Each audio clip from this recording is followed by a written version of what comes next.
Hi, I'm Jon, otherwise known as Fee-Me, Spor, and very occasionally Seventh Stitch. This is my studio, welcome.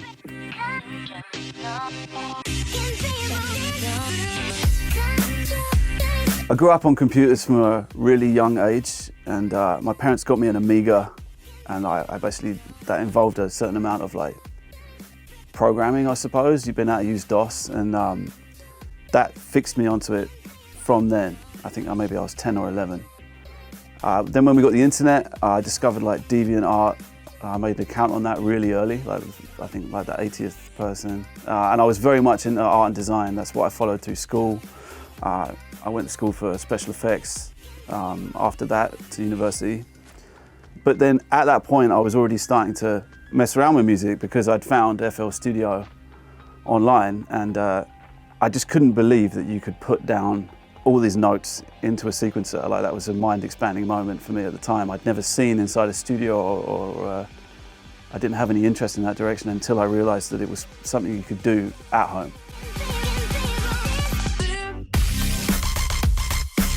While I was at school, I was already working online, and I picked up some commission work for Xbox and Windows. I was skipping classes basically to do it, and I was lying to the guy about my age for the contracts. I had a pre-release XP and things like that, but I blew all the money on a car anyway. It was a total waste of time. But yeah, that also, I suppose, educated me that it was possible to be a business, to have viable business stuff going on using the internet. This is going back a long time, and at the time, a lot of people sort of looked at me very confused when I said I was doing professional things or trying to do professional things online. We've come a long way, right? But at that point, it was connecting the dots because I already had discovered that I could, sell and work in a business sense using my art without any education background. Finished because I was still in school, and then adding on top of that, I discovered that I could, really compose music at home. At the time, I was listening to a lot of bands and what people at the time called IDM. So a lot of Warp Records, early output, Square Pusher especially, Aphex and Plaid, some other people like that, Orteka. That to me was pushing in a very abrasive direction often, and very digital. It was clearly made using electronic instruments. And I came from an acoustic background. I played a flute in an orchestra for 7-something years. I'd started teaching myself piano and guitar. So hearing music chopped up and really spat out in new and interesting ways was, I found very inspiring. I was a huge Prodigy fan as well, and that to me was a huge lesson in how much energy you could get into electronic music. I still don't think it's been beaten.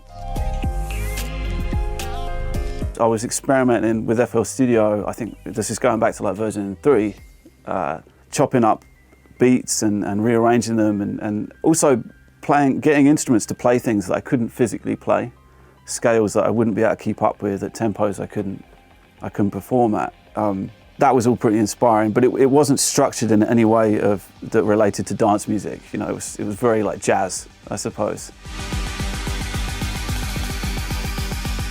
So from initially sort of making our own stuff and giving out demos, we started to get some success. I think my first ever release was with Tony Damage on Damaged Minds.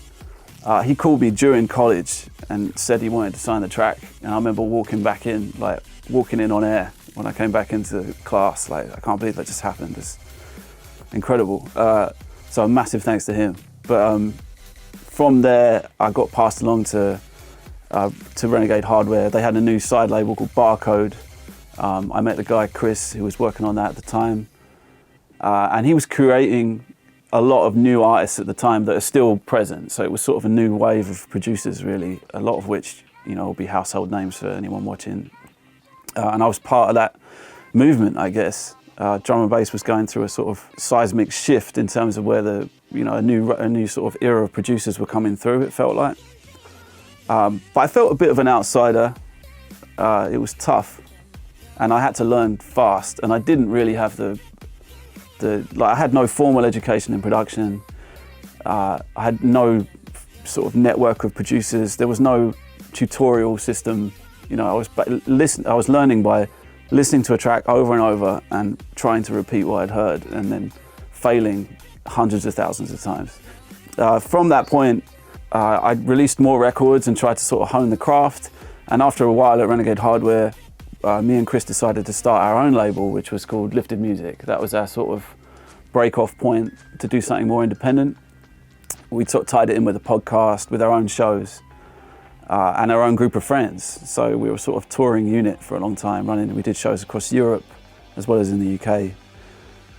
And it became almost a lifestyle for us.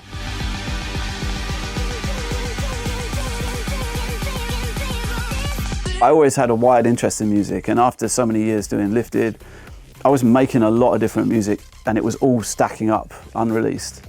So eventually I thought, you know what, I could feel things changing and new music sort of being celebrated in new areas. The sort of blog house thing was going on, and the internet seemed excited about it. And I already had a bunch of music in that direction, so I thought, why not try and push it?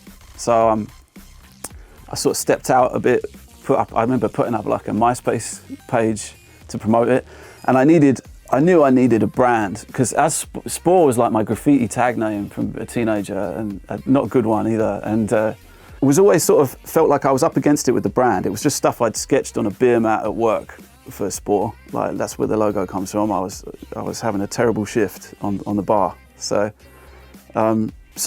being given the opportunity to really build a brand from scratch, coming around again, I thought I really wanted to put more of myself into it. So Feed Me was the character that was born from that. I was writing the songs and sort of mastering them, ready to present to the world. And at the same time, I had some paper on the desk and I was drawing.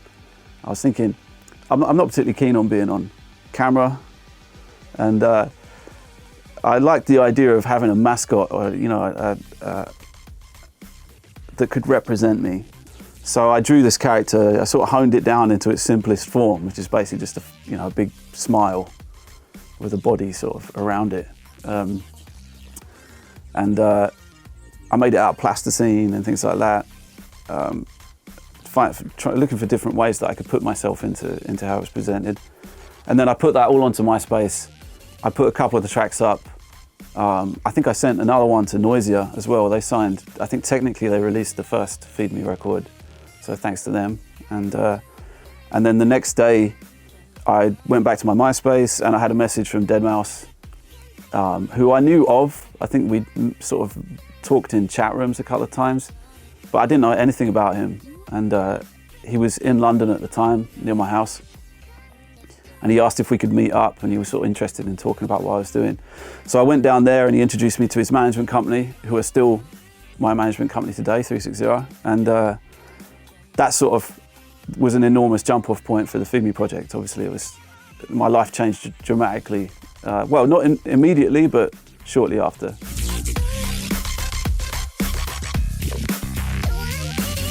So I did a couple of years just doing remixes as Feed Me. That was sort of how I dipped my toe in, I suppose. And then I built up some tracks. I also had some good success at Spor at the same time, so I was balancing the two pretty evenly. And then I got a call from my management saying, like, it was a new manager there called Charlie, rang me and he was like, look, do you want to do this or do you want to do it properly? Like, stop messing around with remixes. Why don't we do a proper release? You've got the music. And I already had a stack of it. So we put together an 8-track EP that felt like a sort of portfolio of what I thought represented Feed Me. That was really the jump off point. The next year of my life was one of the strangest years I'll ever have. It was just, I went from being, going out on the weekend doing European drum and bass shows, and all of a sudden I was 3 months in America, back to back, 10 shows in 10 days, just madness. I'm not sure if I was really ready for it, but I took it head on. I thought, like, this is what you've been fighting for all this time. It's like this sort of like thing, and I really threw myself into it. It was an amazing experience to be that change. I stepped away from Sport for a while, I did a lot, you know, really sort of grow and feed me through the next few years was my main focus.